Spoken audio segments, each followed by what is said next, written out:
सोयीस्कर व्यवसाय आहे की आपण त्याच्यामध्ये भरपूर मोठ्या प्रमाणात पैसा कमवू शकतो.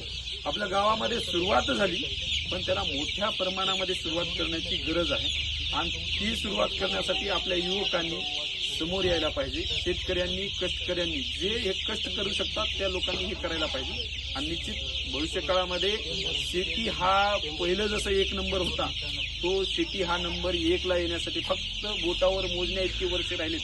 3 ते 4 वर्षामध्ये आपण शेतीमध्ये नोकरी ही 3ऱ्या-4थ्याच क्रमांकावर जाईल आणि शेती हा पहिल्याच क्रमांकावर पुन्हा येईल. जुनं ते सोनंच म्हणण्याची वेळ पुन्हा आपल्यावर येणारच आहे आणि ते निश्चित येईल. पण शेतकऱ्यांनी, कष्टकऱ्यांनी हतबल न होता आपल्या शेतीकडे जर वेगळ्या औद्योगिक दृष्टिकोनातून जर बघला तर निश्चितच पुढे शेतीसाठी आपण शेतकरीच हा 1 नंबरचा व्यवसाय असेल. पुढील माहिती निहाल सर सांगतील. धन्यवाद. जय महाराष्ट्र.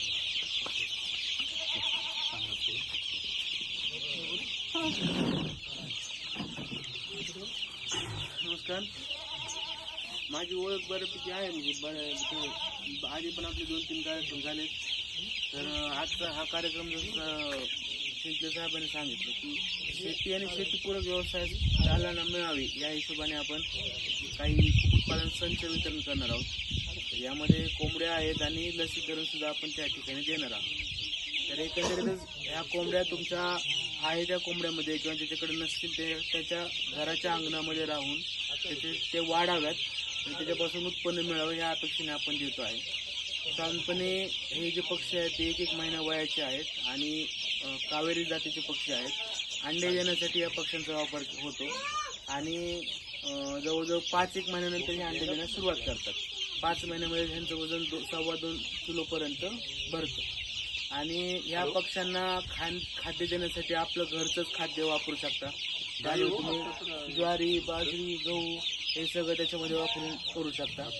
आणि त्याच्यासोबत तुमच्या घरामध्ये जे काय भाजीपाला शिल्लक राहतो, शेतातलं काय शिल्लक राहत असेल ते सगळं तुम्ही यांना दाणे म्हणून टाकू शकता. जसं आपलं गावरान कोंबड्या पाळतात त्या पद्धतीने ह्याचं संगोपन करायचं आहे. यांना धोका फक्त बाहेरचे मांजरं, उदमांजरं, बाहेरचे प्राणी, कुत्रे ह्यांच्यापासूनच आहे. आणि आजारी पडू नये म्हणून आपण त्याला लस देणार आहे. त्याच्या 2 गोष्टी कव्हर केल्या की यांची वाढ चांगली होते.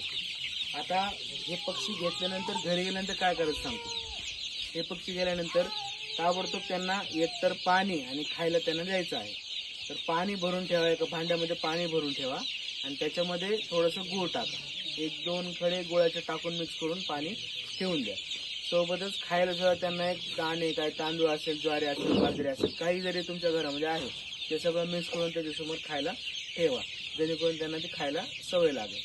हा 8 दिवसाचा कार्यक्रम झाला की एक 8 दिवस त्यांना जिथं ठेवलं त्या ठिकाणी डांबून ठेवा.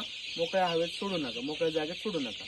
8 दिवसानंतर त्या पक्ष्यांना तुम्ही बाहेर जागेमध्ये तुमच्या कोंबड्यामध्ये एकत्र सोडू शकता. मग त्यावेळेस काय करायचं, आता थंडी आहे आपल्याकडे भरपूर. आता ह्या 2 दिवसात थंडी कमी आहे, पण थंडीचं प्रमाण खूप वाढलं की मग यांना त्रास होऊ शकतो. त्यामुळं खूप पहाटे सोडायचं नाही आणि संध्याकाळी लेटपर्यंत बाहेर ठेवायचं नाही. एवढी काळजी घ्यायची. सोडायचं, परत लवकर झाकून घ्यायचं. एवढं मात्र त्याच्यामध्ये काळजी करायची. आणि पक्ष्यांची निगा व्यवस्थित राखा. जेवढे दिलेत पक्षी तेवढे शेवटपर्यंत टिकले तर आणखीनच चांगलं. पण जास्तीत जास्त पक्षी टिकवण्याचा प्रयत्न करा आणि ह्याचा वापर व्यवसाय वाढीसाठी करा, स्वतःसाठी नका करू. याच्या उत्पन्नाचा वापर तुम्ही करू शकता, पण डायरेक्ट पक्षीच तुम्ही घरच्या कार्यक्रमासाठी वगैरे वापरण्याचं थोडंसं टाळा. ठीक आहे. काय तुमची अडचण असेल तर सांगा,